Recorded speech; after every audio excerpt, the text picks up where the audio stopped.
was born, but at least we got to say we ran on the digit, we ran on the money, we ran on the digit, we ran on that money, we ran on the digit, we ran on the money. We ran on the digit, we ran on the money, we ran on the digit, we ran on some money, we ran on some digit, we ran on some money. I'm leaning like I'm on the field for the Hennies. I talk lots of shit like my bitches are dangerous. They didn't know me once, so I left them with wishes. You know it's a drop when you drain and can't flip it. I'm living big, I swear to God, I'm Luke, ain't kicking. Money, turn it up, mama. Gon' smell her some dope, her hair gray like a grandma. You know my ice blinking like Dolce, like a panda. Roll it, hold it, I couldn't control, shout it like a channel. My racks are squeaking on that pot and I hop in that Rari, I crank her like water. Horses don't stop, they keep going. Yeah. You can lose your life, but it gon' keep going. Why not risk life when it's gon' keep going? When you die, somebody else was born, but at least we got to say we ran on the digit, we ran on the money, we ran on the digit, we ran on that money, we ran on the digit, we ran on the money. We ran on the digit, we ran on the money, we ran on the digit, we ran on some money, we ran on some digit, we ran on some money. I'ma move me some dough like confusion. I'ma go in that bit with a ruler. I'ma toast me a nigga like Schroeder's. I'ma keep a red flag cause I'm booler. I know some roller spaces like a duelist. Yeah, I was screaming on my car like cool. When I snorted, I feel like I was aborted. If I ever ordained, baby, better the job was bored. I been getting money before the music for Pandora. I just do this shit when I get bored. Nigga, horses don't stop, they keep going. Yeah. You can lose your life, but it gon' keep going. Why not risk life when it's gon' keep going? Yeah. When you die, somebody else was born, but at least we got to say we ran on the digit, we ran on the money, we ran on the digit, we ran on that money, we ran on the digit, we ran on the money. We ran on the digit, we ran on the money, we ran on the digit, we ran on some money, we ran on some digit, we ran on some money.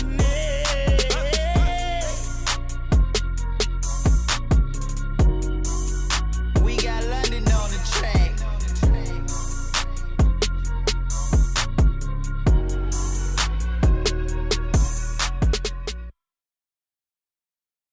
Today, we're going to talk about the Tampa Bay Buccaneers. We're going to talk some Week 0 college football plays, and let's cash a squad ride, please. This is Behind the Lines. Bro, you're doing trick shot home runs from, by the way, a former Ray who couldn't hit shit. Now the Orioles got him. Now he's fucking Barry Bonds. Doing trick shot home runs, Goots, and you can't even get within 10 games of 500, but you can do trick shot home runs. Never seen that before in my life. That's the most Orioles shit I've ever seen. How, as Aaron Judge, the face of the league, Captain America, hopping on a plane before the game even ends? That doesn't make sense when it rattles around in my brain. To be honest, that pisses me off. Actually, no way. Unbelievable rage bait. Was that a targeted attack? Why were there 20 people at once coming in? Pretty good at it, you guys, not gonna lie. I think I found somebody involved in baseball I hate more than Aaron Judge.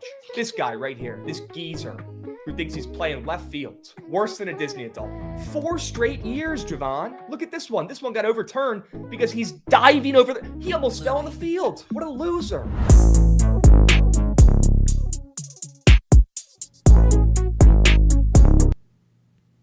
What's going on, chat? Happy BTL Friday, episode 754 piece. As always, hold the fry, joined by your two hosts, Krabs and Jovan, presented by Bookit Sports. Excuse me. If you're not using Bookit Sports to track your bets every single day, if you're not using Bookit Sports to fade Trent's prize picks lineups every single day, what are you doing? You're missing out on some coins. I track my bets all over there on Bookit every single day as well. If you want the plays first, you follow my plays on Bookit. Plain and simple. And I'll just go ahead and get out ahead of this one, guys. I don't want to talk about it because it's going to make me really sad, but the stream is dedicated to Dwarf Noah.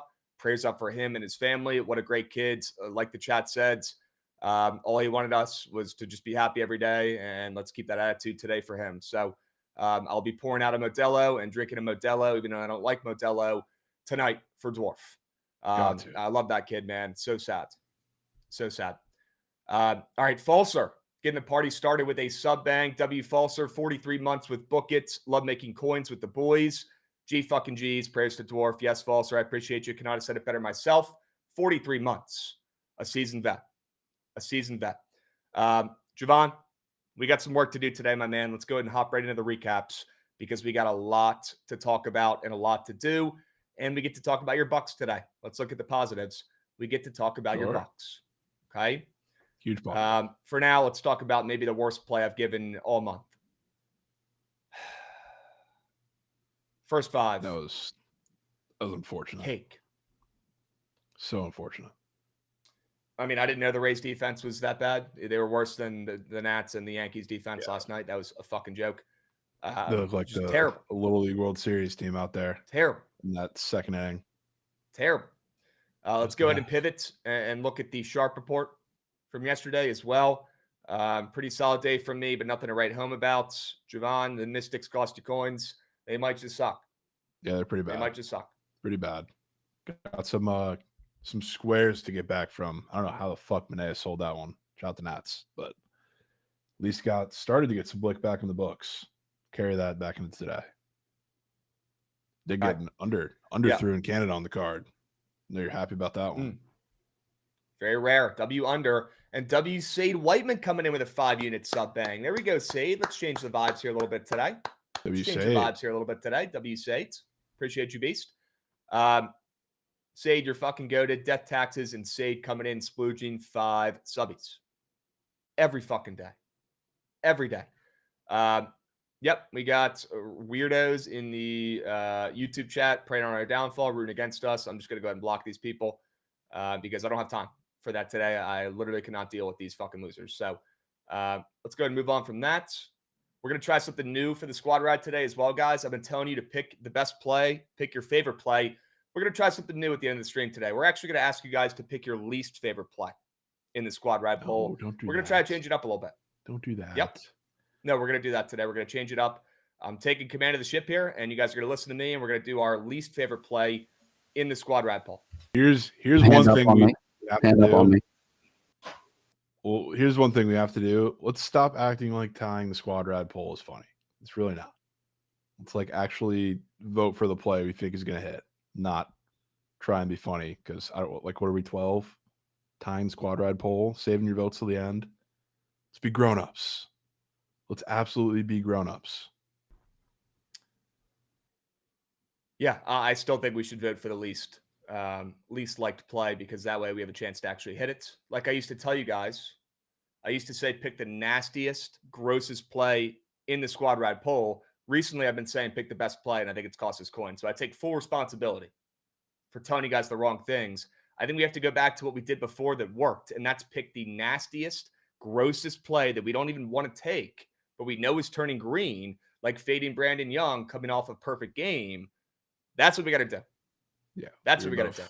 We're both on fading guy to a perfect game. I don't know how that didn't win, even though. Well, it's our fault for not selling it good enough. It's our fault. I guess so. Yep, it is. We got Exemplified coming in, dropping a resub as well for 29 months. B-Rob going to San Fran scares me off of CMC for fantasy a little bit. It scares me too. Kind of feel like they're going to do the Jacob deGrom method and maybe just try to keep him fresh, maybe pull him a little early, utilize him a little bit less to try to keep him fresh the whole season. It scares me too, and I'm pretty blown because I was ready to draft CMC at 5. And we'll talk a little bit more about that on the Fantasy Football Pod this afternoon that we're going to release tonight. Okay, so guys, go ahead and cancel your plans for tonight. If you have plans, if you have date night, if you have a dinner with the boys, if you're going out to grab some drinks, do me a favor, go ahead and hit up the group chat right now and cancel. Cancel that shit. You're going out tomorrow. Tonight, you're listening to and watching what's probably going to be a 2-hour fantasy football BTL pod. Do you want to win your league or not? Do you want to win your league or not? So cancel those fucking plans and get ready for that pod dropping later tonight. Go out tomorrow. That's the game plan. That's what I'm going to be doing. Okay? W's, let's move, let's groove, and let's go ahead and hop right in and talk about the Tampa Bay Bucks. We don't have time to mess around today. Let's talk about Jovan's Bucks. Jovan keeps telling me they're winning the Super Bowl, which, you know what? The more I think about it, the more I think it could possibly fucking happen here. He keeps whispering little nuggets and tidbits in my ear like once a week. He's told me that Todd Bowles, this is the best defense he's coached in his career. Apparently, he's saying that. I haven't heard it or seen it, but apparently he said that. And if that's true, that gives me the fucking chills because, my goodness, if that team has even a feasible defense, they might win the fucking bowl. I love Ibuka. I think Ibuka is the next Terry McLaurin in this league. And look, with a lot of injuries already, a lot of guys coming back from injuries already, You got McMillan, who's hurt now for a while. You got Chris Godwin, who fucking knows how his leg is going to work. Let's be honest here. We have no clue. Yeah. We know this team's going to pass the rock a ton. Always have, always will. I think Igbokwe is going to be a fucking star right off the rip, and I've just been watching his receiving yards get bumped up, every fucking week. Obviously, it makes a little bit of sense with the new McMillan injury. He's going to be out for like potentially 10 weeks. Yeah, Who knows? I don't think But he's going to play this year, to be honest with you. He might not play this year. Which sucks. I think Igbokwe is going to be a fucking star on this team immediately. He passes the eye test for me. And I'm not typically just hopping on a bandwagon for a rookie here. I think he's going to be a stud.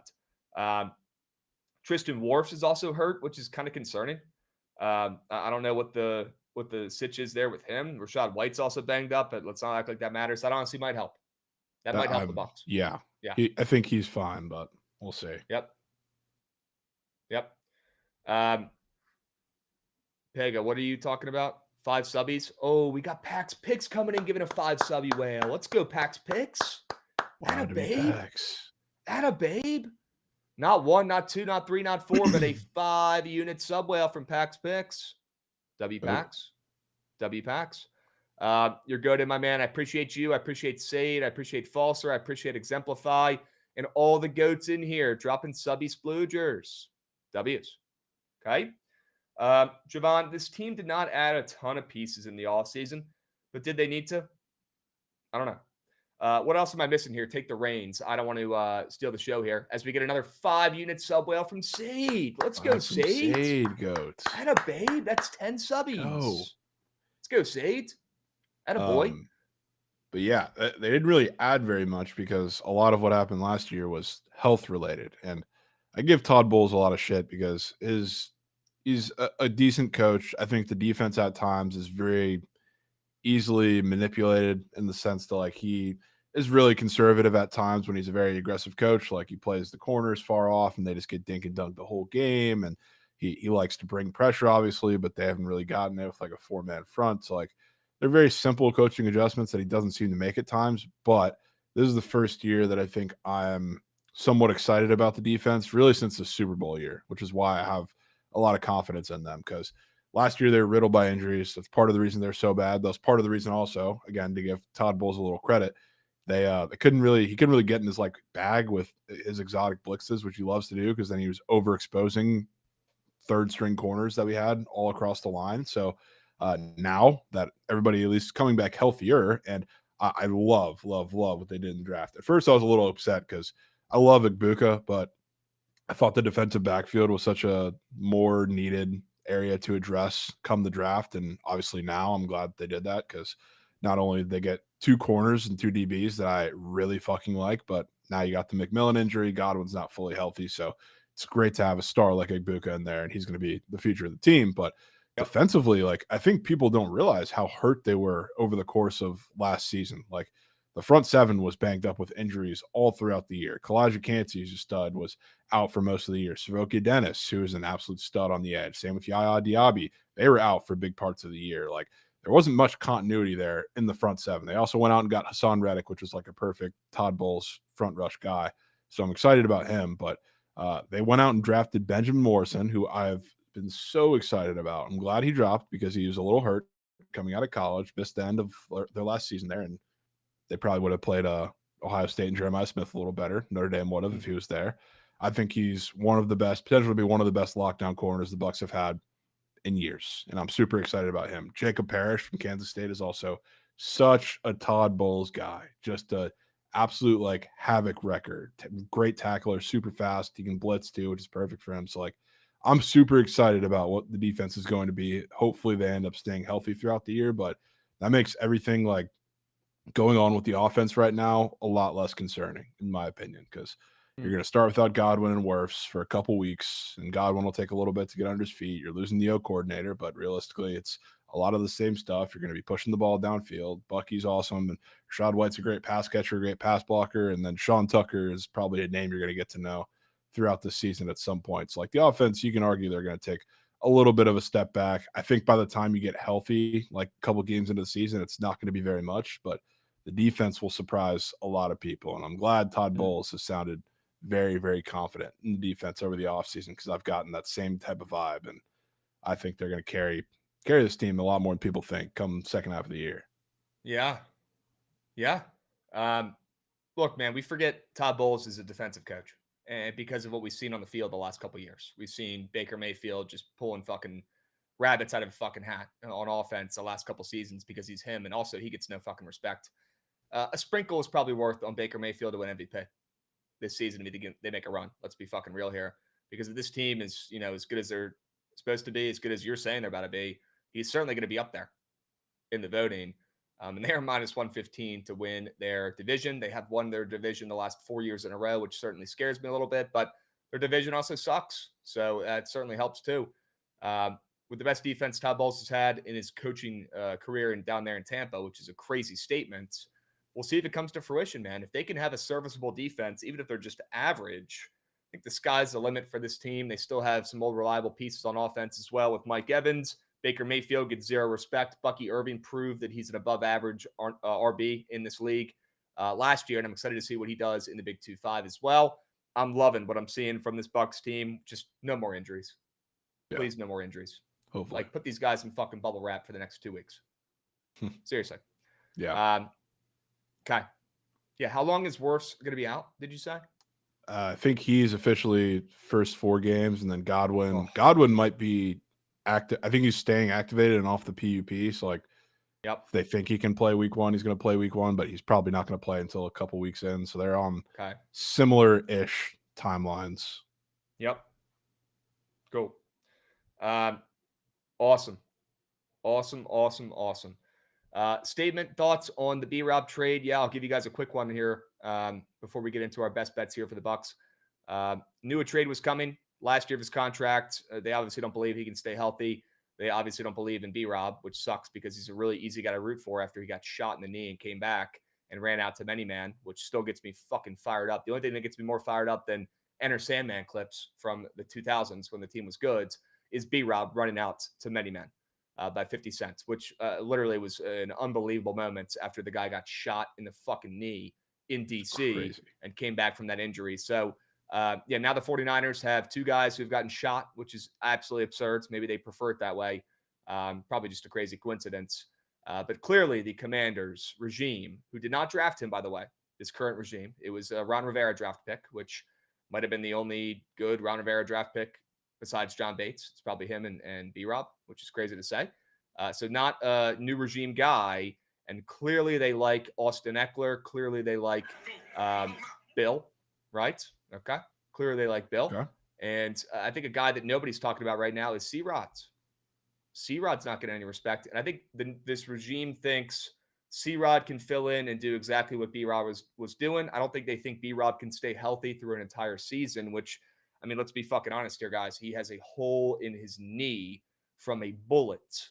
He probably can't stay healthy for an entire season playing RB, the most brutal physical position in the NFL. So, yeah, he probably can't, but you put him on a team like the 49ers and use him as a backup to CMC.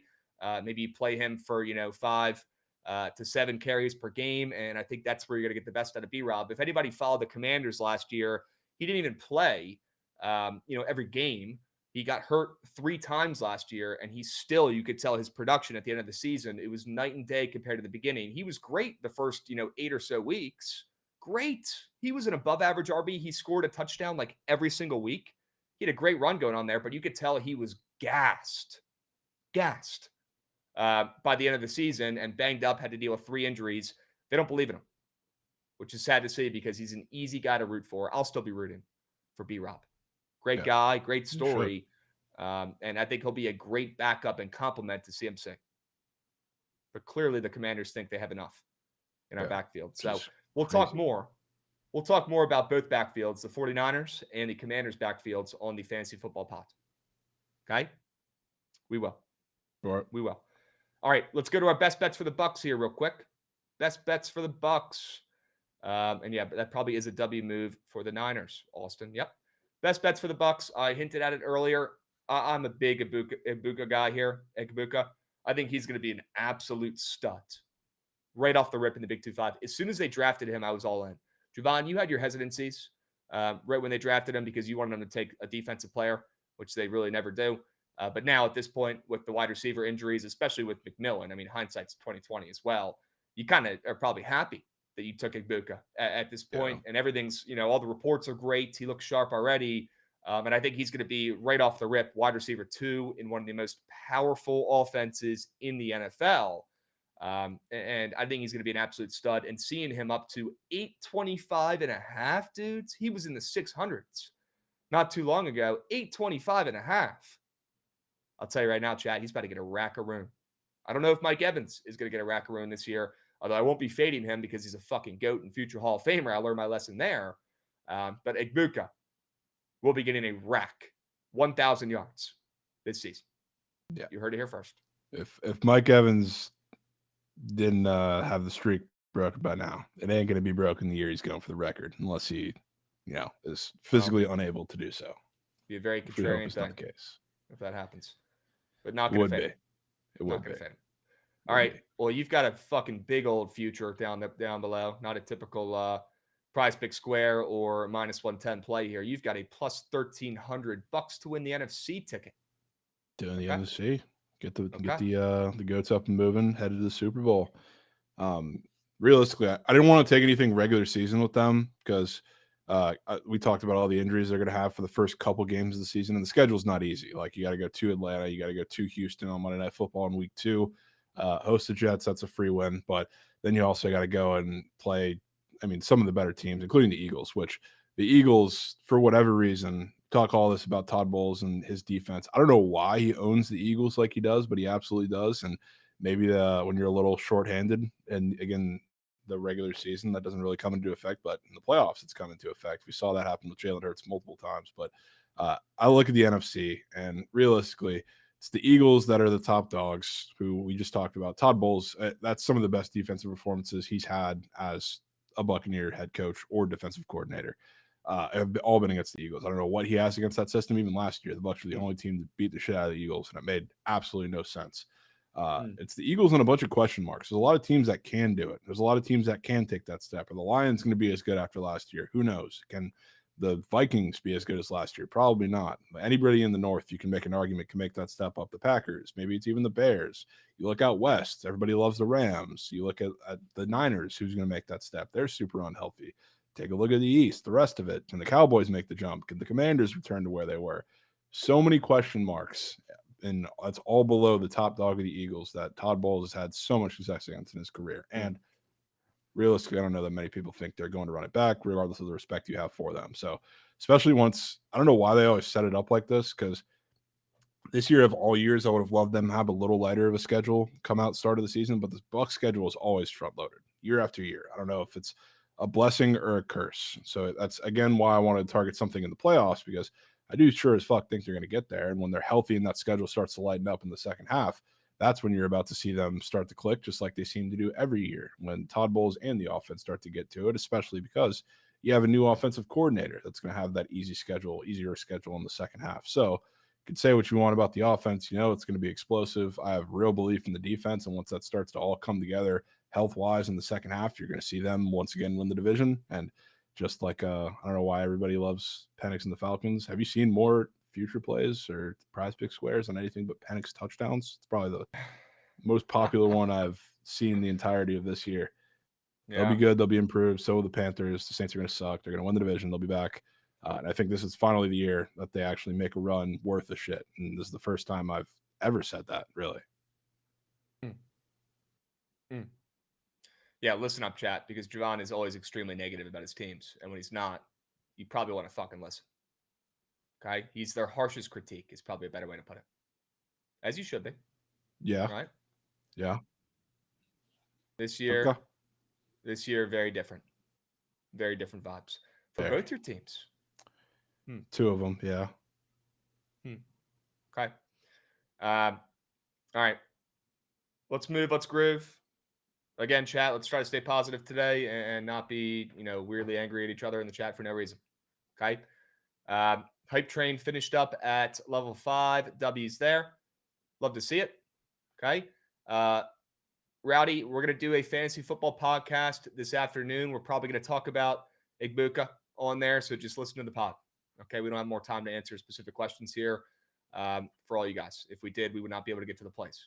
Okay, let's move. Let's groove. Bucs talk. Do we want to talk about some NFL squares, or should we just get right to week 0 and talk about these college football games tomorrow? Because I'm fucking bricked up about these. Let's go week 0, just so we make sure we talk about it. Then we can go season squares if we have time. Yep, love it. Great call. Let's talk about the big one. First time we've had a ranked week 0 game since, I think, 2002 was what one of the interns was saying. Matthew with a pretty cool stat there. Pip Talk Sports. What's up, Pip? Pip coming in with a 5-unit whale. There we go, Pip. There we go, Pip. Attaboy. Attaboy. Come on now. Pip, you're fucking goated. I appreciate you getting involved and dropping a 5-unit whale. Rumor has it it's Pip's birthday. Is that true? No way. Pip. Happy birthday, Pip. Happy birthday, bro. Let's fucking go, dudes. A goat in the community. Pip, good to hear it, my man. I appreciate you coming in, splooging a sub whale. We'll hook you up if you need a 2-piece for your birthday. Is it a book play you want or a prize picks lineup? You let me know, Pip, and we'll take care of it. Okay? Let's take a peep at game number 1 here. This is the Ireland game. Again, I hate the Ireland game. Actually, I think it's fucking sick if Notre Dame's playing. I don't want to just be Mr. Negative Nancy up here. If Notre Dame's playing or if it makes sense, sure. But why are Iowa State and Kansas State playing in Ireland, respectfully, before the Crusties are even wiped out? Also, I saw that all the Irish pubs over there, I guess they were typing in Iowa State flag, and they meant to get they were trying to get a Cyclones flag, obviously, to hang up outside the bar. Turns out they were all just purchasing the actual state flag of Iowa. It was Kansas. It was Kansas because they're both states, but I'm getting confused here. They were typing in Kansas state flag, and instead of a Kansas State Wildcats flag popping up, they were actually buying the Kansas state flag. And they're hanging them up outside the pubs, and they have no idea. So you see like a Cyclones flag hanging outside a bar, and then right next to it, you just see the Kansas state flag. Ridiculous. Bless their hearts over there. They're trying.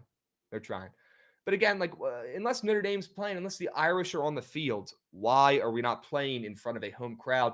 The coolest aspect of college sports are having these students boozed up, loud as shit, going crazy, tailgating, and going to the games. Why are we taking away more home games when we already have a lot of neutral site games, when we already have the playoff games or the national championships in these neutral venues, which I hate? I think they should be played at the higher seed ranked stadium, because that's what college sports are all about. It's about the home crowd, the home atmosphere. It's about the students. It's about the school. I don't like these, random ass one-off games. I don't like it. Maybe I'm wrong, but that's my take on this. But we still got to cap the game. You know what I'm going to be on in this game? I bet it every year. The first half under. I take it every season, and it usually does me pretty well. I got absolutely screwed last year on a field goal to close out the first half as the buzzer was fucking beating. Literally, as clock was expiring, time was expiring in the first half, a field goal in the Florida State game to cake my first half under. So I'm running it back. I'm going to take the first half under in this game. Look, I think Iowa State has Rocco Becht, who I think is an absolute beast. I think he's still an underrated QB after a great season. But he's got 2 receivers he has to replace a lot of production for in Noel and, was it Higgins?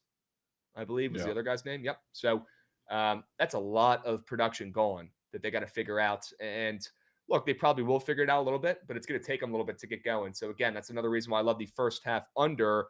And it's probably going to take Kansas State and Avery Johnson a little bit to get their feet under them as well. And maybe they do figure it out and they give us some fireworks later on in this game. The total is up to 50.5. It's moving up. But I think it's moving up because of the action.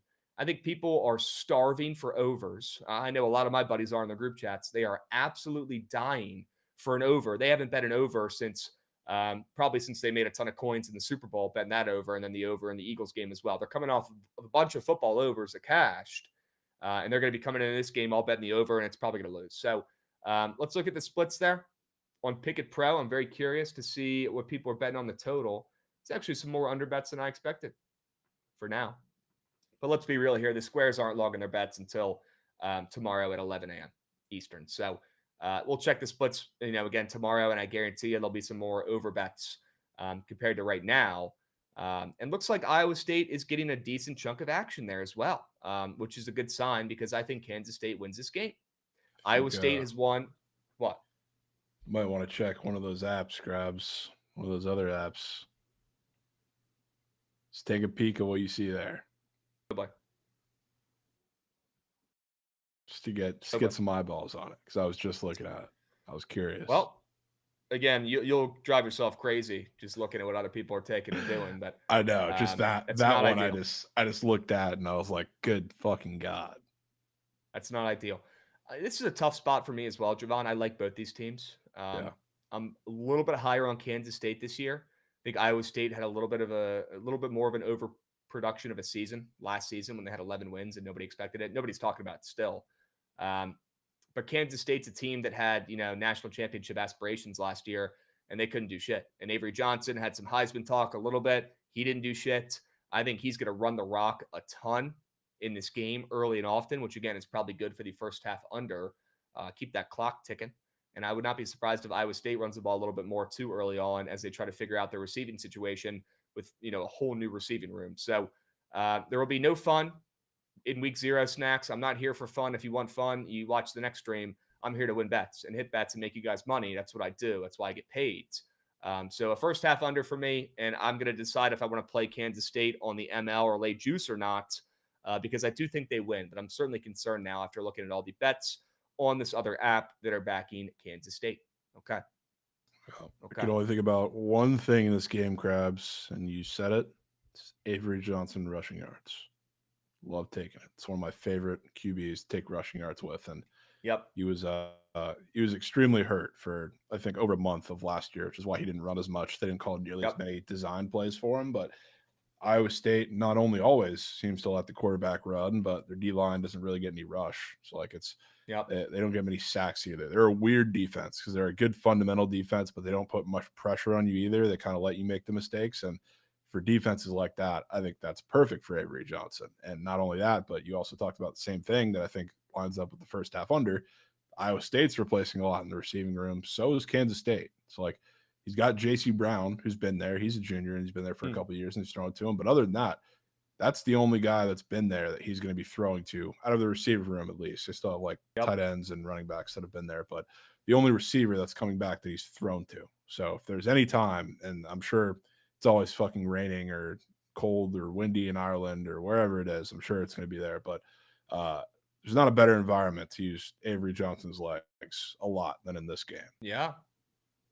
This is at 49.5 yesterday. I know it's not the biggest of bumps, but I guarantee it'll be even higher tomorrow by the time this one kicks off. So I think you're hitting the nail right on the head there. He was banged up a lot last season. Nobody talks about it. Nobody cares. They just say he sucks. I don't think he sucks. I think this kid's legit. He's going to prove that this season and start out with a great game on the ground. It also does not hurt seeing his passing yards as a little discount here.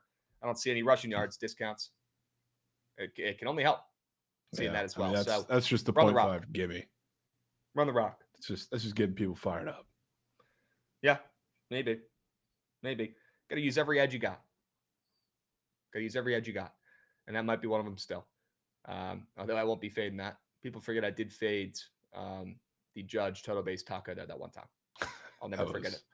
That was all time. Victor Robles, more than TBs, and Aaron Judge, less than half a taco. Crazy. Yeah. Crazy. And Chaco, right, that's the good part of what we're talking about. Iowa State's defensive line is not that good. So I don't think they're going to be getting too many sacks on them, if any at all. Yep. Plus, they actually design runs for them. So risk is mitigated a bit. Talked about it a little bit when I went over this team towards the beginning of the college football team previews. And I think my best bet for this team was actually Avery Johnson, less than passing yards. And everybody was like, well, what the fuck? You're taking that when you're gassing up this team and you have them in your winning their conference and going to the playoffs? And I'm like, yes, guys. You know why? Because they are going to cut the shit. They're going to try to stop forcing him to be, Patrick Mahomes, and they're going to make him be Josh Allen. Josh Allen will work too, but they're going to make him be Lamar on the ground this year. And they're going to play to his strengths a little bit more this year and stop trying to force him to take shots down the field. Run the fucking ball. This kid is one of the best running QBs, if not the best running QB in the nation. Lean into that. Stop trying to make him do shit that he can't. This year, backs against the wall, they're not going to have an option. They're going to have to use that strategy if they want to win games. Run the fucking ball. Run the ball. All right.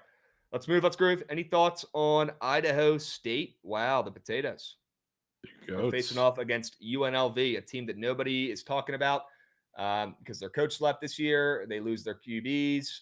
And I have not heard a single peep, Jovan, about UNLV. What are your thoughts on this game? A big old spread, a lot of steam towards the Rebels as well. 4 p.m. Eastern game. Yeah, I mean, it should be one where UNLV rolls, but, I hate betting on quarterback competitions, even when you're playing like a team you're 4 touchdown favorites against. Like, you're going to see both quarterbacks in this game. Your favorite quarterback, I guess, is going to be one of them, Anthony Calandria, and then Alex Orji. Who knows how good he's going to be in this offense? So, like, they should roll, and I definitely lean that way, but can't get me to take that. Okay. Yeah, I think this could be your fun over if you want to take one. I won't be. Probably is, yeah. This could be your fun over. Okay. Fresno, Kansas. Let's take a peep at Fresno versus Kansas. Again, a lot of people are calling Fresno fake sharp, just like a lot of people are calling Hawaii fake sharp, and we'll talk about that one. We'll save the best for last. But again, it's still Kansas only laying, 13.5 points? You'd think a big school like Kansas would be laying maybe more points against Fresno, a rat shit program. But Fresno has a lot of new moving pieces on this team. I think they also have a new coach as well. Correct me if I'm wrong. But they definitely have a lot of new pieces starting for the squads. And I'm pulling up their depth chart right now. What were you saying?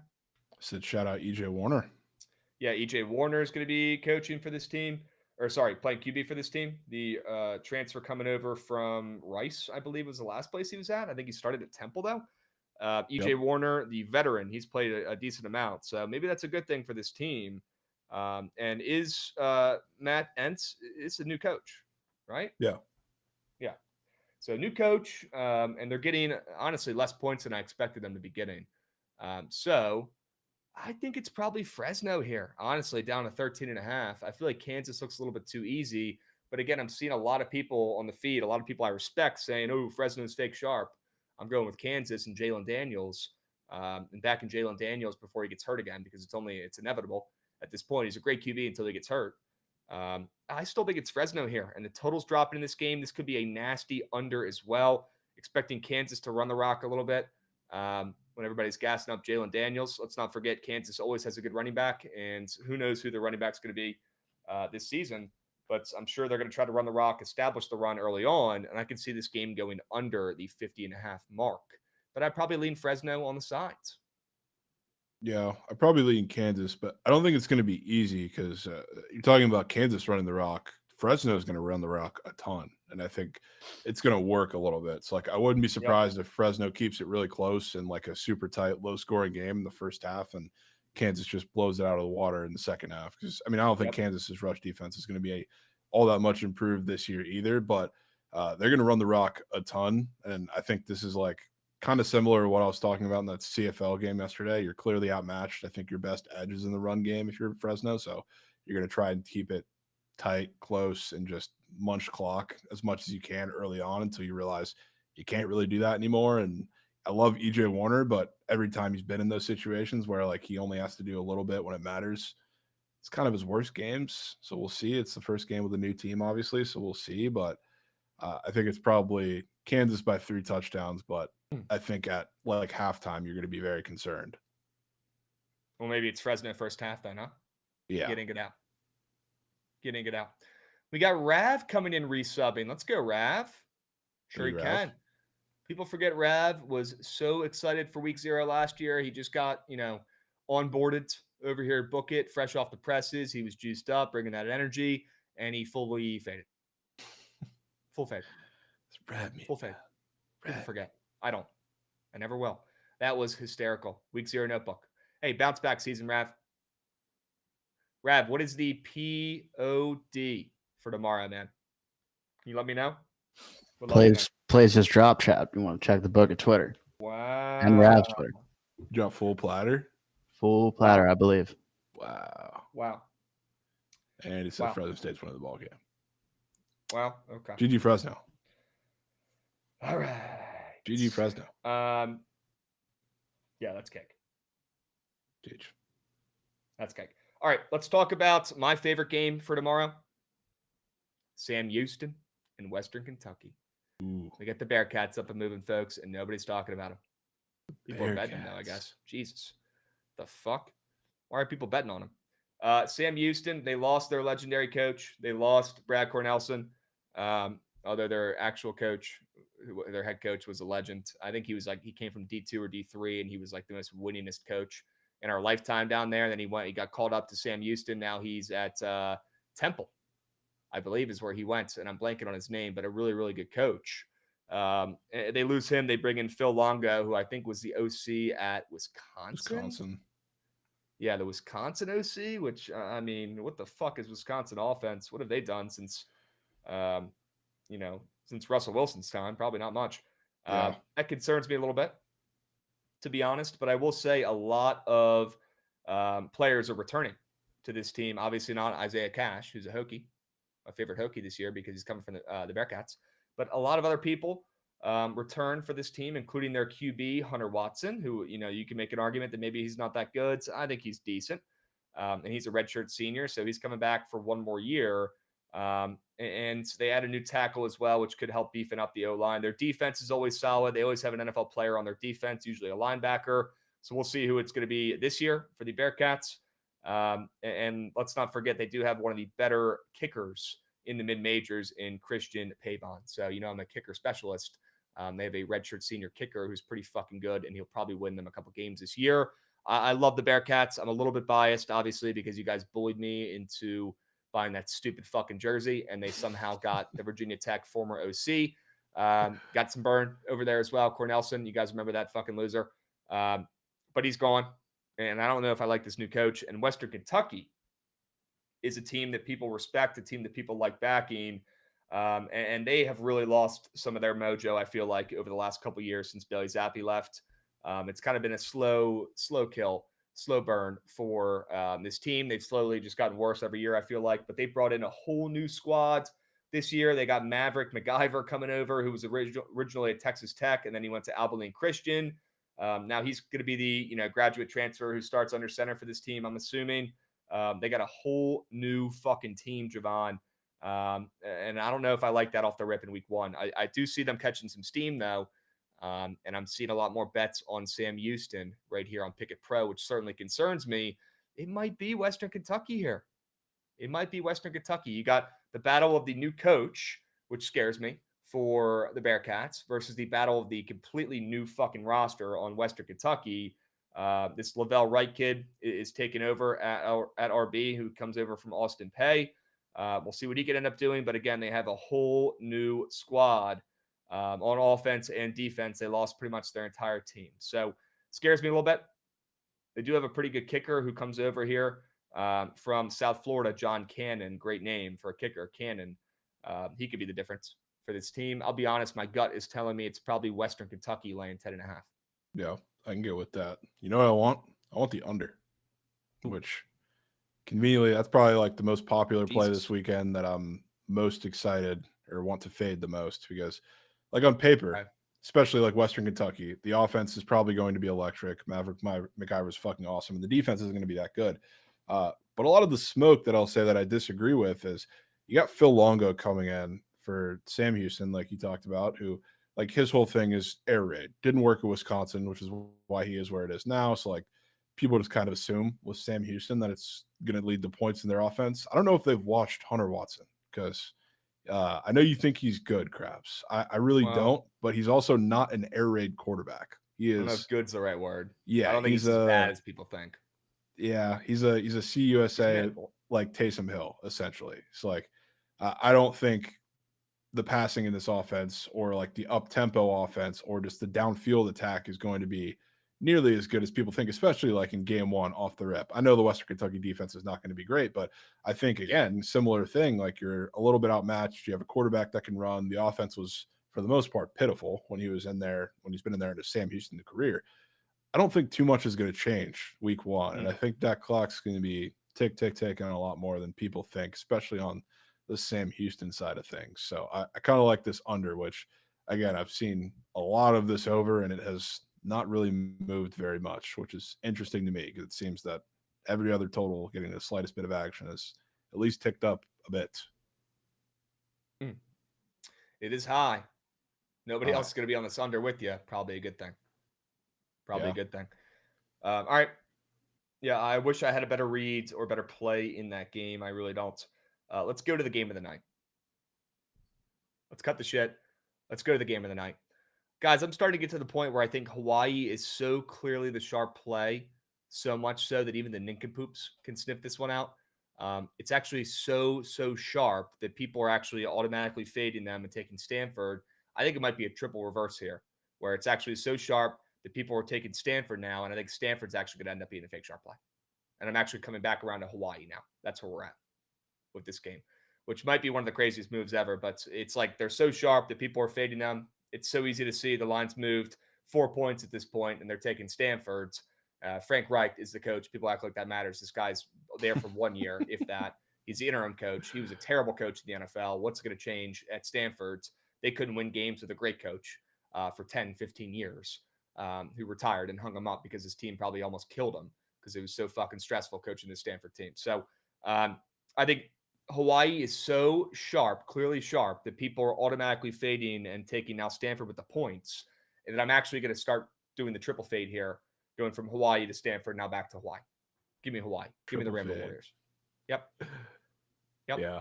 I'll be honest. Like, I mean, that's one of those where I've seen so much Hawaii that I, in my gut, like definitely feel like it's not going to go very well. But the only thing that's keeping me off of wanting to fade in the very slightest is Ben Goldbranson is starting for Stanford. And I've seen enough of him at Oregon State to know that I cannot stomach putting coin on him, especially week 1 on the island, because I think he's terrible. And I think he's going to continue to be terrible for as long as he has the starting job at Stanford. So even if this was still the Ashton Daniels Stanford, I would be 100% in to hop in and fade. But I got enough respect for what I think, even though realistically everybody taking Hawaii and name dropping Micah Alejado, have not watched him one time or know who he is. You just read Twitter blogs, but I think he's going to be good. Hopefully Ashlock is there too, and I'm excited to see what he can do under that offense. But I can't with the Stanford offense, man. It's going to be so much Micah Ford. Like I think an aggressive amount. So we'll see if their run defense can keep up. That's probably a good square too. I haven't even peeped what that's at, but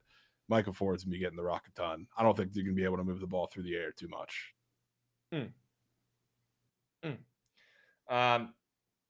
Yeah, look, everybody's talking about the QB Micah on Hawaii, as they probably should. He showed some flashes last year when he got in that game later on in the season and had like 500 yards. He's cool. He's young. He's supposed to be the next big thing out there in Hawaii. We all remember Colt Brennan, RIP. Really cool QB out there in Hawaii. People are trying to force the narrative a little bit here. I do agree with you there, but we cannot, also sleep on the fact that Stanford's roster is absolutely quail shit. Terrible. Frank Reich is there to make a couple bucks here before he's on his way out. He said, yeah, I'll come here, coach, for 1 year, and then I'm fucking gone. That's the state of this program. It's an absolute joke. It's like the Terps. Like, how does a big name school like this not have a good football program? It sucks because they've shown flashes in the past, and it's almost like they're fucking up on purpose. It's like, it cannot be this hard. It cannot be this hard. And they're making it that hard. And I don't think Frank Reich is going to help. What nobody's talking about, everybody's talking about the line movement. Everybody's talking about this game. Everybody's talking about Micah at QB for Hawaii. Nobody's talking about Jackson Harris, the transfer coming over, the wide receiver 1 here for Hawaii, who actually went to Stanford. So a revenge game there. I'll be on that kid's yards if they put him up on Prize-Picks. And nobody's talking about the Hawaii defensive coordinator, Dennis Thurman, who also has some NFL experience. Nobody gives a fuck about him. They're talking about Frank Reich, who was a terrible coach in the NFL. Like, that matters. Dennis Thurman gets no love and no respect. He slowly but surely made this Hawaii defense from one of the worst defenses in college football to being, not great, but a little bit better every year. So I'm thinking they take another step this year, and I think he might get these boys locked in. They had a couple new pieces on the D-line as well, and Carson Stokolinsky and to John Benton on the D-line, which could help. And they have a bunch of new depth as well on the defense, which might not come into play a ton in week 0, but their defense will be a little bit better than they've been in recent years. So total in this game has dropped 5 points for good reason. I think Hawaii's defense shows up a hair. Nobody's talking about Coach Thurman, and nobody's talking about the revenge game for the receiver in Jackson Harris. Yeah, that'll be goated. Be absolutely goated. Yep. I got so distracted because I just saw old tweet from a couple days ago while I was scrolling looking for Jackson Harris, but he Drew Mestamaker starting QB1 at UNT. Remember that name from the bowl game, Krabs? Yeah. Why do I know who that is? Mestamaker?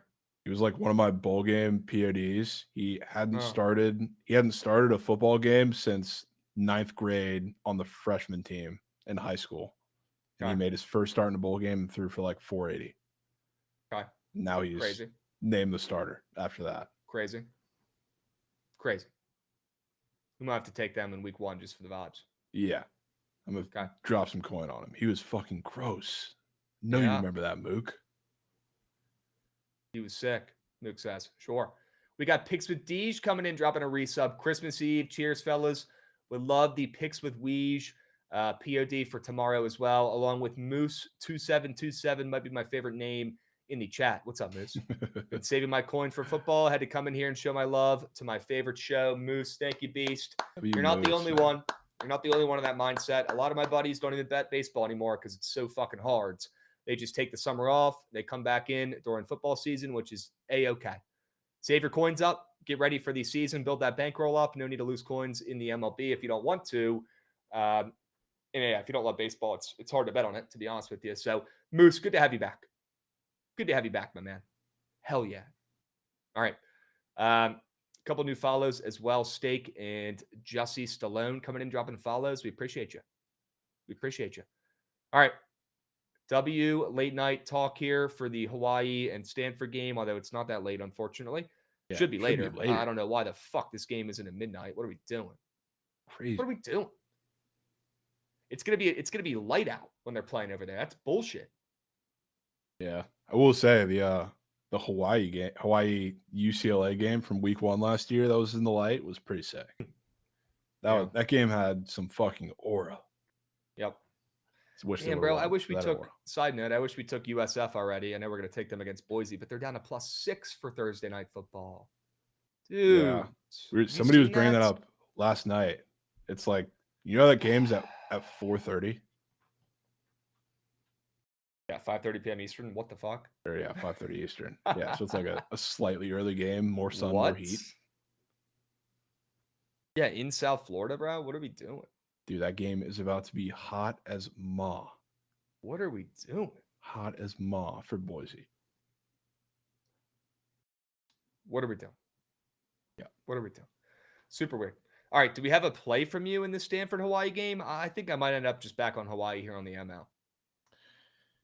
Yeah, I don't know that I'm super sold on anything on the Bucs yet, but I want to take Micah Ford. I think Ben Goldbrenson is fucking terrible. God awful. Right. And they're going to feed the shit out of the running back. Thoughts on total?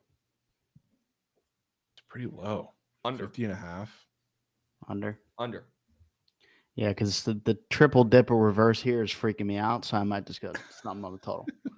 Yeah, just take the under, Gates. There you go. I'll do that. Just take the under. Yep. No reason why this total should be dropping 5 points. Again, nobody's talking at all about Coach Thurman. If I was him, I'd be pissed. This dude has NFL experience. Everybody's talking about Frank Reich, maybe the worst head coach we've seen in the last 10 years in the NFL besides Ron Rivera. And nobody's talking about Coach Thurman. Yeah. Nobody's talking about him. I mean, if I was a coach and looking to retire and settle down, or not even retire, but looking to maybe, lighten the workload and maybe not coach in the NFL, why would you not go to Hawaii? Right? Like, you'd think Hawaii would get some more love as a destination spot for players, for coaches. Maybe they don't want to do the travel, but dude, it's Hawaii. Hawaii. It's just a lot of travel miles. It is. It is. Are you a Coach Chang guy or? I'm a Coach Chang guy. Yeah, I think I want to give him a shot. Not that I was super against him, but I want to give him a shot post. Why am I blanking on his name? Braden Shager. It's I feel like Shager is what Alejado should be. Just Shager was so inconsistent and boneheaded sometimes. So I want to see what he can do with Alejado and a new offense and a pretty good defense too for their standards. So I'll reserve judgment. I think he's not back against the wall, but probably pretty close. All right. Yeah, that travel is wild. and I saw something the other day where they put up it was a tweet or a graphic of obviously like they're the highest, but you know who's not too far behind them, which makes sense, but Oregon. Now I looked at their schedule, and it is literally them. We talked about it already, but like I didn't realize how much it was them zigzagging across the country literally every single week. It's actually pretty insane if you look at it. That is weird. Like they're going from home to Iowa, like back home, straight like to I think Rutgers, I think some crazy shit. Like it's like that every week of their season, which is nuts. Yep. Guys, bless your hearts in the chat. I know B-Rob got traded. If I don't know that, then you know an alien took over my body and is now controlling me from the inside out. Guys, I know. I know everything. I know what color fucking socks JD5 is going to wear at practice tonight. You don't think I know that my guy B-Rob got fucking traded? Come on now. Come on now. Oh my God, Wemby's out for the year? No shot. It's the same fucking stuff, man. I know B-Rob got traded. I know. I might as well be on the fucking team. I have Commanders shoes. I'm the only person out of 8 billion people who actually wear the team shoes. Team issued shoes. The players and the coaches don't even wear them. Krabs wears those shits everywhere. Dan Quinn, I wear them. I'm going to wear them tonight. I wear them out. I wear them out. Slept on that you don't have the new ones. I think that's insanely soft. I've been told. I'll say it. Did you wear them to Ruth Chris? I did not wear them to Ruth Chris, Scoots. I would get in trouble if I did that. Needed to make sure. That might be. I would get in trouble. That might be fake fan. Not wearing the Ruth Chris. That might be. We might have to start the conversation. I mean, Dan Quinn wears his Jordan 11s everywhere. He doesn't even wear the team shoes. I do. I do. And yeah, I tried, guys. I hit up management. I tried to get the new Commanders, the Mandos 3s, and it was shut down. I'm only allowed to have one pair of team-issued shoes at a time, or else I'm going to get, or else my girlfriend's going to dump me if I have another pair of those shoes. So actually insane. You let that. If I want to get the new ones, if I want to get the new, you got to pick your battles, Jovan. You got to pick your battles in this game. You telling me that's not a headline battle that you want to win? It's not a battle that I can win. It's not a battle that I can win. It is soft. It is soft. But I'm only allowed one pair of Commander shoes, which at the end of the day, if you really think about it, it's probably a good thing. I mean, what the fuck? You need to have a whole roto, man. Now, what I do want, what I would fight for is those Nats sneakers that dropped because I think those are fresh. How do you not have Nats sneakers? I'm not allowed to get them. What do you mean you're not allowed to get them? I'm only allowed to have one pair of my team shoes, bro. You might have to check the fine print on that and say one pair of each. I should just buy them. Sack up and buy them. They're so fresh. Hey, better to ask for forgiveness than ask permission. It is easier to ask for forgiveness than to ask for permission. You're right. You're right. Oh, man. All right. Snacks, bro. I'm gonna get in trouble if I get the Mandos 3s. They're so fresh, though, man. They're all black. They would go with so many more fits as well. Like I'm just rocking these fucking maroon and gold shoes everywhere with any fit I'm rocking. I look like a fucking idiot. Dude, with everything. You need to get a pair of the neutral ones. That's like the Nats 270s are kind of neutral. I wear this Nats World Series hat everywhere I go too. So it's like I'm rocking the Mandos ones, and I got the it's incredibly slept on that you got a new one of that same hat in Vegas. That hat's already starting to get sweaty, man. I might need to get a fourth. I mean, when I saw it in your hand in Vegas, I was like, you already have that. He's like, gotta get another one. Should have gotten 2 at the time, Goots. Now I'm gonna have to order another one when this one gets dirty. It's already almost toast. You botched that, Krabs. I should just buy them out of those. You should. Yeah. Because at some point they're not gonna have them anymore. I was surprised they can still do it. Buy them and hoard them like fucking card boxes. I should get like 10 of them. Yeah. Right? And just stock them up. Stock up for the winter. Okay. Let's move on. Enough talking about my fucking wardrobe. Jesus, guys.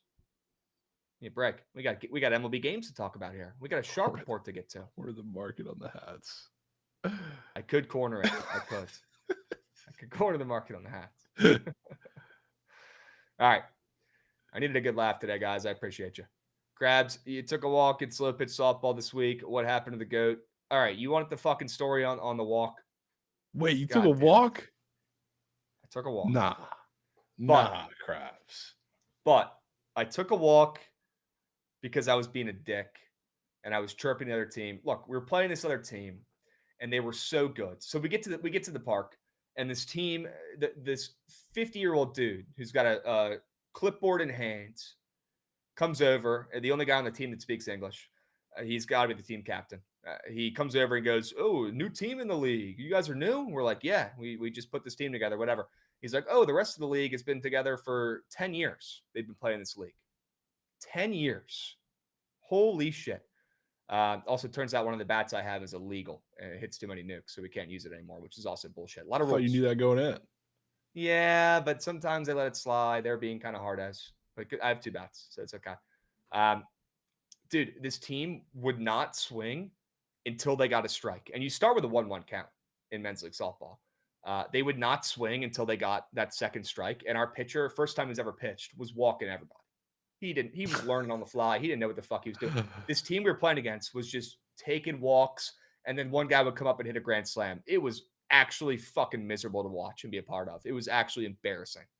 It was embarrassing. So I start to chirp these guys. Every time they would take a pitch, I would just yell from first base, "Swing the bat, it's men's league." And then it started to rain. And I'm like, "Swing the bat, it's raining." Like, I'm really chirping these guys to their face. I don't give a fuck. I don't even think they can understand me, to be honest with you, because their whole team, they were not from the U.S. They were just unbelievable, and I don't even know if they could understand my words. So I was chirping them. And then I go up there to the dish, first at bat for game 1. And I'm in the box. And I'm literally doing the Soto shuffle. I'm literally going in the box like this, moving around, flailing my bat, doing the Euclid hands like this. Flailing my bat, moving around while the guy's pitching. And after every ball I took, I go, "Yeah, we could do it too." And I'm staring down this old guy on the mound who's probably, I think it was actually the guy I was talking about at the beginning, the old geezer, who had a helmet on, he had knee pads on, face mask on, the whole 9 yards. I'm staring this guy down, giving him the nastiest look, chirping him after every fucking ball I take, saying, "Yeah, we could walk too." And then I take my time to the slowest walk ever to first base. Fuck those guys, man. Nah. One of the dudes came over to me on my team after that and goes, "Bro, we need you swinging." Yeah, you're down. You're down 2 touchdowns. Like, it only sends a message at a point, Krabs. I know, but I was trying to prove those guys how fucking soft it is to go up there looking for walks in a men's league softball. It is. But like, it's ridiculous. Are you really sticking it to them when you're taking a walk down 14-1? I thought it was pretty good. I thought it was a pretty good stand. That's the same shit that fucking Team Chinese Taipei is doing in the Little League World Series. Well, I had to prove a point, and I did. I went up there looking to walk, and I did. I pulled a Soto. That's just. I showed him. Fuck those guys, man. I want to get a 07 DJ Lean swept here. So all the comments are coming in, but 31 months sober. Shout out to Goat. Wow, DJ Lean, you're him. DJ Lean, you're him. And dude, before game 2, you play a doubleheader every night. You play 2 games in one night against the same team. Before game 2 starts, when we're all already pissed off, we just got absolutely emasculated in game 1. We go up there for game 2. We're home in game 2. We go out to take the fields. And the fucking they have a third base coach. They have a third base coach, a guy keeping book, who aren't even on the team. We're lucky to have a fucking third base coach and not forget to put a guy out there, because we're still fucking learning how to play in this league, right? It's different levels to this shit. But this guy, the third base coach, is, while we're about to start the game, comes out yapping and goes, "We need to get you some knee pads. Let's get your email pitcher after this game, so we can get you some gear, because you're gonna get hit up, you're gonna get hurt." And I'm like, "Shut the fuck up, you old geezer. We don't need you in my pitcher's head. He already can't throw strikes." Next thing you know, my guy CB cannot throw a single strike. He walks the bases loaded to start the game. A veteran chirp from the third base coach, living beachfront in our pitcher's head. Fuck those guys, man. Yeah, I'm gonna go up there and work a walk and talk my shit. You kidding me? People wear knee pads in softball? That's full gear, bro. That's a thing? Catcher's knee pads, or catcher's knee guards. Wait, like full knee savers? Full leg guards, not knee savers. Full leg protectors like the catcher wears. And a mask and a helmet, like the old style Veritech catcher's helmet. Swear to God. Grown man. And it was painted too. It was pink and green. It looked like it was like chrome. And at one point I was yelling at the guy. I was like, did your daughter paint that for you? But then I felt bad because I didn't know. I figured if you're doing that, you probably don't have a family or wife or kids. This is literally I felt bad. The 40U Football League clips. Those shit. Dude, I was chirping these fucks, man. Chirping them. Nah, Krabs. Sorry, chat. I know we're taking forever here, but I had to get this out. I feel a lot better now. That is just. Feel a lot better. We're gonna need some videos every week. Yeah, I think I'll probably just post up my phone next time and try to record everything. It's just you look like such a fucking loser doing that during the game, and it's tough when you're getting spanked by these old dudes or these dudes who don't speak a lick of English, and you're just getting worked. There was one dude who was playing third base for them, number 5. He had a sideways hat on like Fernando Rodney, sideways flat brim. He was probably 6 feet tall, 180, nothing huge. Didn't speak a lick of English. That guy could play right now, start at third base for the Nats. He was unbelievable. I still remember his swing. It was that good. He was incredible. He could play on the Nats today. These guys had pros. All right, let's move. Let's groove. Fuck that old guy and fuck that team because they destroyed us for taking walks. That's ridiculous. All right, let's move. Let's groove. We gotta absolutely power through these because we apparently have a surge stream today. I'll believe it when I see it, but apparently we do. Let's go under in the preseason game tonight. This total is dropping like crazy. I already locked it in. Oh, great. It's back up to 34.5. Nice. Well, you guys can get a better number now because I bought at the lowest point here. Totals dropped from 38.5 to 34.5. And I'm on the under in this game. I don't think the Eagles have anything to prove at this point. Super Bowl champs in the last game of the preseason tells me they might not play anybody tonight. And the Jets are fucking dog shit from top to bottom, starters to backup. So seeing the total this low after almost every over has hit in the preseason is screaming at me. And just like we cashed on the under last night in that game with a low total that was dropping and catching steam, I'm doing the same thing in this game today.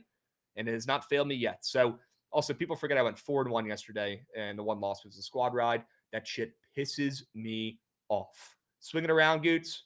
Let's get a Jovan's first straight bet here. Tempo and pace, extra crispy, and fading a friend of the program, Blake Snell. I bet.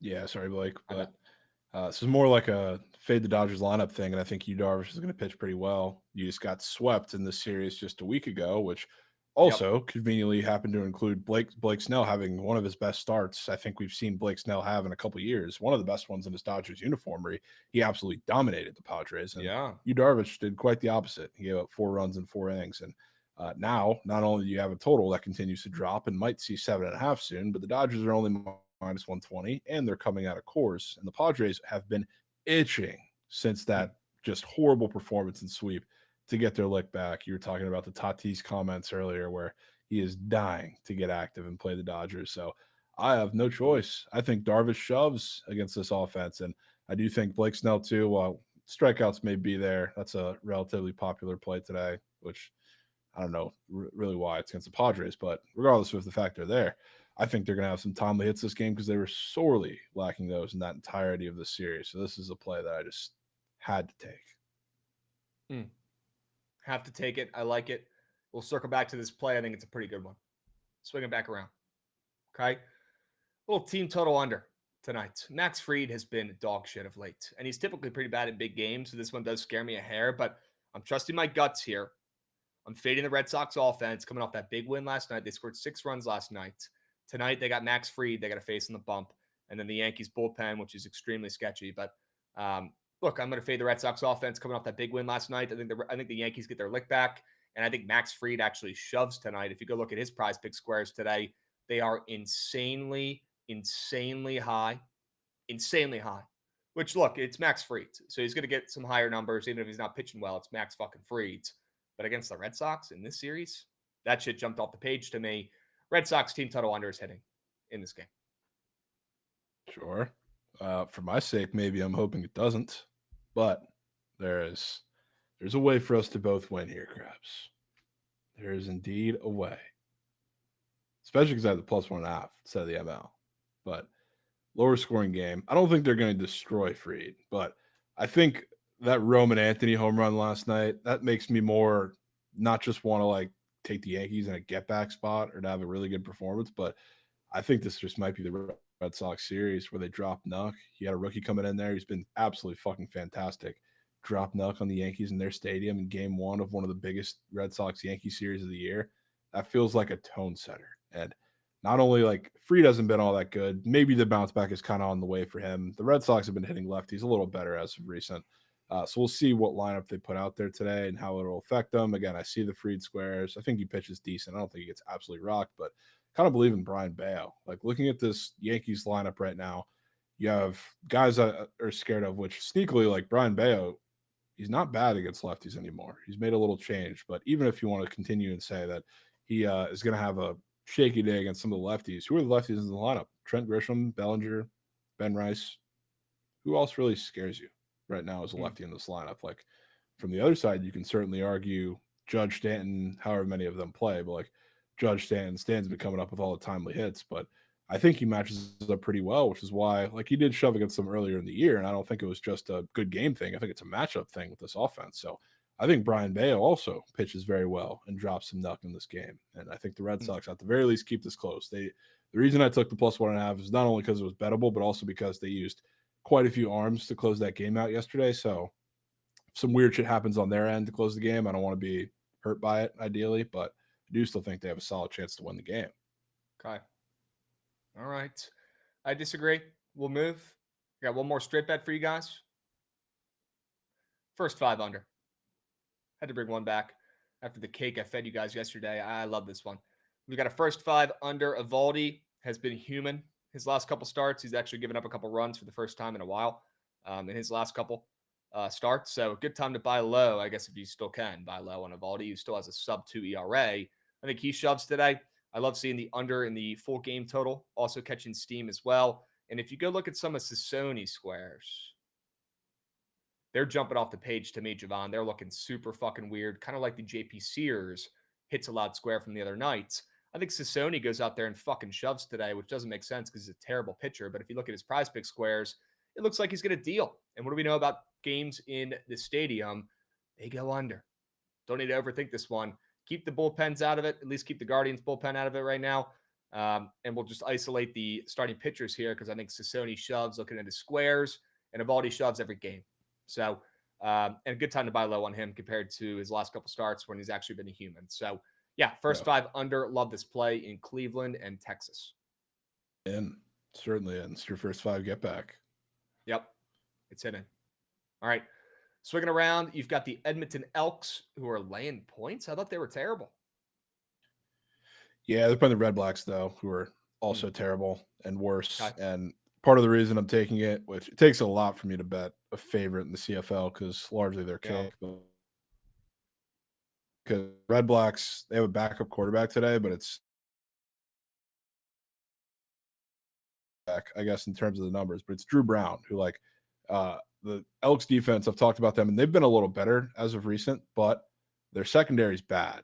And Dustin Crum is the starter. Drew Brown is the previous starter. But Dustin Crum, I tell you there's always a like running quarterback as the backup. So like short yardage situations. He's the guy that very often gets used for that, which it's not a regular for a lot of those quarterbacks to come in as the starter, but he is not just there because he's the backup to run in. He is a running quarterback. He is Taysom Hill. He cannot attack the secondary in a way down the field that any other team I would be scared of doing. So like, I think it works kind of in the Elks' favor. Fajardo's been good too. The defense has been a little better as a whole. So I think this is the spot where they get them. And again, it takes a lot for me to lay a favorite, but I feel good about the Elks. Okay. All right. What's up, Drum? Good to see you lurking in the YouTube. He says if the squad ride doesn't hit, I'll be working the corner at Yankee Stadium this weekend. Drum, hang in there, my man.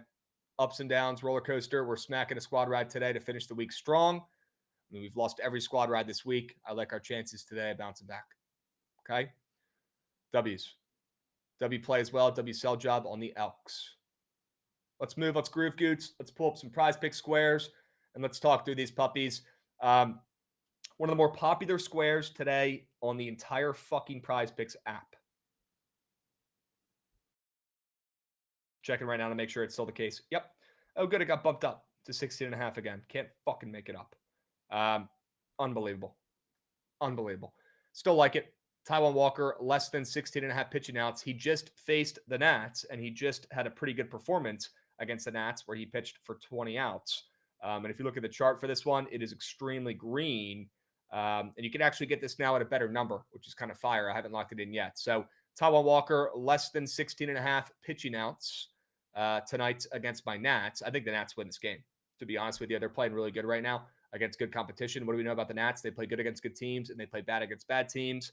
Makes no sense, but the young guys, I guess, actually give a shit, and they try against good teams. So right now they're playing spoiler against the Phillies. They just split a 4-game series against the Phillies and looked pretty decent on the roads. Before the Mets series, they actually beat the Mets in the Mets series, and they won 2 of 3. And now they're playing the Phillies once again on the road this time around. So I like the Nats' chances. I think Kate Cavalli goes out there and pitches pretty well once again. Kate Cavalli's low-key fucking goated until he gets hurt. And I like the Nats as a dog, but I'm not going to give you guys that. Instead, I'll give you Taijuan Walker, who will not make it through the 5th inning, let alone go out there for the 6th. It's also very weird seeing a guy go out there for 20 pitching outs against the same team he's facing tonight. That was his last start, and now they're hanging the square up there. It looks like the easiest more than on the board, at least in baseball. I'll be fading and taking the less than. And then Slade Sassoni. By the way, this one is minus 135 to the under, so I hope it's still up. Slade Sassoni, 5.5 hits allowed. Reminds me exactly like JP Sears, less than hits allowed from a couple of nights ago. That was a very, very good square, knock on woods. And I think the first 5 under is probably my favorite play on the board today in this game. I think he shoves. I think the Guardians are a live dog in this game as well. They're catching 30 cents of steam, which is pretty fucking wild. And Texas is low-key falling off a little bit here after a nice little run about a month or so ago. They're starting to play like that quail shit Rangers team we saw in the beginning of the season. So I'm not expecting many runs or fun in this game, and I think Slade Sassoni has his best start in weeks in this one. And go look at the chart if you guys disagree. Also looks like one of the easiest more thans on the boards. You guys know what to do. Let's fucking fade it. The squares have been red hot from old Krabs the last couple weeks. Let's keep it that way. Knock on wood. Sure. Need that. Yep. I'm going to have one of my squares be a pivot because I think it's off the board, even though it might come back. Which that one's Cal Raleigh. How many times have you seen an RBI square in Seattle, Krabs? Not often, but it is Cal Raleigh. So it is Cal Raleigh, but I haven't seen that one time this year. That might be a first. Yeah, it's right on the edge. I'm seeing minus 105 for it right now, so it might come back at some point. But if not, we'll just take the bases. I think he has a golden matchup today against Morales, who he has good stuff, and like the strikeout's probably going to be there for a lot of this lineup, and there's some upside there, but he tries to overpower you with the fastball, which the Mariners have been hitting really, really well as of recent, as long as you're not a lefty, which they're still striking out a shit ton when it comes to that. But fastball heavy pitchers, they have been absolutely destroying as of late. If they cannot hit fly balls, they cannot hit anything. Thankfully, you're going to get plenty of those, both from Morales and the bullpen today. So like, I think he has a great matchup. We'll see if the RBI square comes back up there, but I guess that we haven't done this too much out of Coors, but what do you know? He also has right now just the 2.5 option up there. So we'll see if that plays, but he's got bases up there, and I like that regardless. Then I talked already about Yu Darvish. I think he's absolutely going to shove. Was shit last time out against the Dodgers. Now you get him coming out of Coors with a back against the wall spot where you also need him to go a little deep in this game. Talked about how they used a couple bullpen pitchers over the last couple days. So you're going to need him to extend a little bit and be a little more efficient, which I think he is, and I think he's going to be. And also, again, helps that first game out of Coors in such an important game like this, I think helps as well. Yep. 2 things for our GOAT, Phil Zutley, in the chat. Phil's number 1, if overs actually hit, I would take the over in this Nats and Phillies game today because, I would not be surprised if they hit up Cavalli, seeing him for the second time. Number 2, Phil's, has Bryce Harper accomplished his goal of bringing a title back to DC yet? Let me know. Let me know, Phil's. I remember he said that a couple years ago. Let me know if he's brought his title back to DC yet. Okay? Let me know. Suck it, Phil's. All right, let's move. Let's groove. God, I don't like I don't like those RBI squares that you guys do, that you and Trent like taking, but I understand it. Right? It's weird seeing an RBI. I just want you to know. I just want you to know, like an RBI square in Seattle, even the fact that it's like teetering where it is right now is batshit insane. Like, I don't know if I can explain to you how incredibly rare. I've never seen that up for Cal Raleigh or for anybody else. Even like Judge gets nowhere close odds-wise when he is in right. Seattle. So it's incredibly insane that was up, and add to the fact that he hasn't had an RBI. He didn't do shit in the Mariners series, I think, at all, RBI-wise. He had none. He only had a single hit in that series. In the Philly series? Yeah. Okay. All right. I just think it's bait. I think it's putting up a goat for an RBI square. It looks so easy. I don't think people are thinking about what parks these games are being played in. I think people's brains don't work that well. But if they hit, they hit. And maybe this is one that's going to turn green. So what's the pivot for Mr. Cal Raleigh if it's not up on the boards? Just take his bases, I guess. I guess his fantasy is only 6.5. Let's go fantasy. Want to take his fantasy? Yeah, let's go 6.5. Okay. I'll lock that puppy in because although I might chirp a square or play, I'm still taking that shit and trusting my goat Jovan. So yeah, I just lock that puppy in, and I will lock drop the wood link too. in the chat. I feel like I've only taken Cal Raleigh a handful of times and has worked out pretty well. So hopefully this is another one. I agree with you. I will put the link to the Sharp Report format in the chat. There it is. Boom. Boom. All right. I want to spend some extra time on the squad ride today. I'm not fucking around. We're hitting the shit. We're stopping the slide here after a really, really good July for squad rides. People forget and they don't care because they just remember, the recency stuff and recency bias. But we won 2 squad rides for every loser in July. I know that was a long time ago. Nobody cares. We've been much worse in August. Let's change the narrative. Let's flip the script. Let's lock the fuck in. And let's hit a squad ride today, please. Please. Please. Okay? Goots, if you're around, are you local? Are you here? Do me a favor. Run that shit. I'm trying to see that train.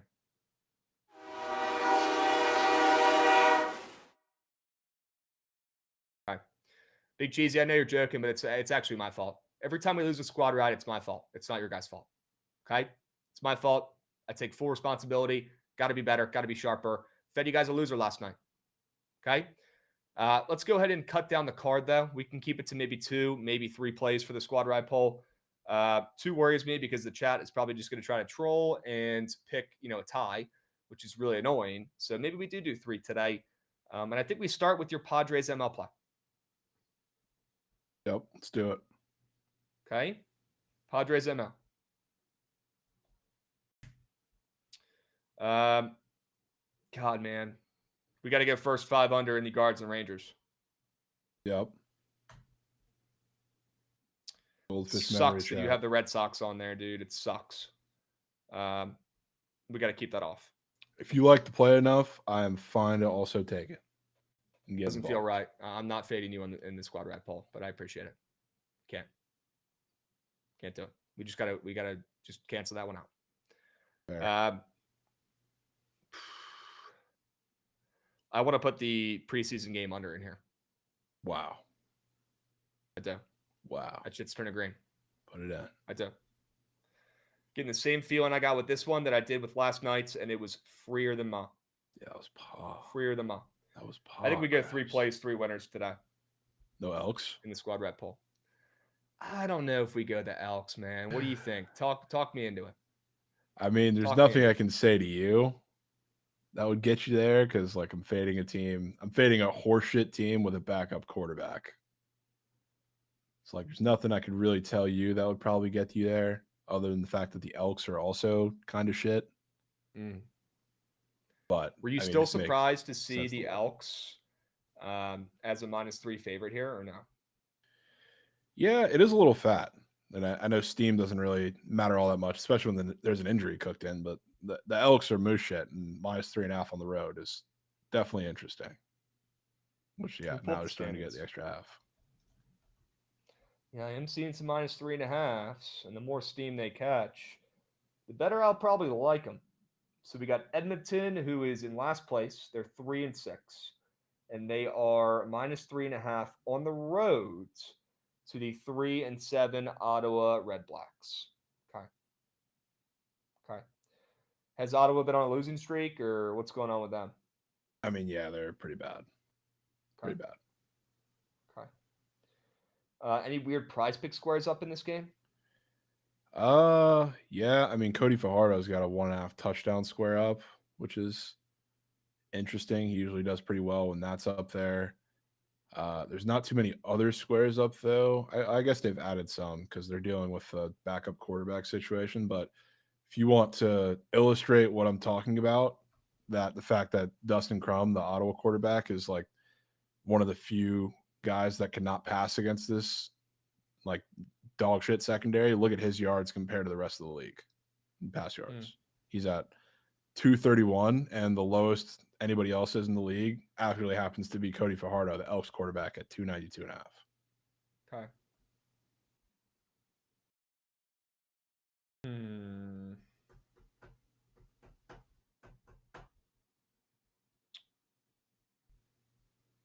Let's put him in. Huge. We got to take the 3.5 though now. Yeah, we do. Okay. Real quick, hold on, Goots. Hold your horses. W. Lapine Skins, 5-unit sub whale as well. Lapine Skins, you're good. Appreciate you coming in here. I want to see what this total is sitting at in Philly and the Jets game, consensus-wise here. I want to see what it's at.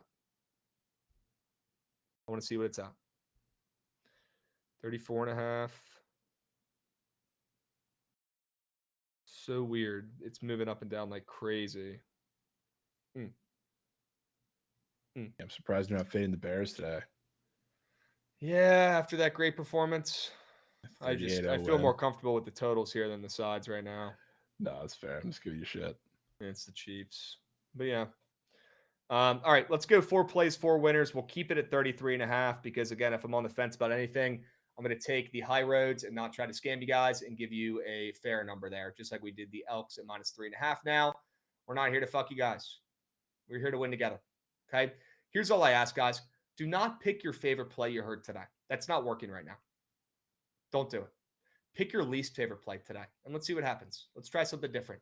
Pick the nastiest, weirdest, grossest, most crabby, most BTL, fucking stinky play that's in the poll. Seriously, please. Let's try something new. Pick your least favorite play today. I'm serious. Might be the difference. Pick it. Pick your least favorite play today. Pick the play that you want to take the least. Let's try something new today. Seriously. Pick the play that you do not want to take. Pick the play. You're looking at all 4 of these. Padres ML, Guardians Rangers, first 5 under 4.5, Eagles Jets under, and the Edmonton Elks -3.5. Out of all 4 of those plays, guys, pick the play you like the least. I'm serious. Pick the play that you hate. Pick the play you think is going to lose. Because when we pick the play that we think is going to win, it loses. So we got to go back to what we used to do, and that's pick the nastiest, stinkiest play on the board. The weirdest, grossest, nastiest play on the board, take it. We're going for preseason. Take it. If it's preseason, it's preseason. If it's CFL, it's CFL.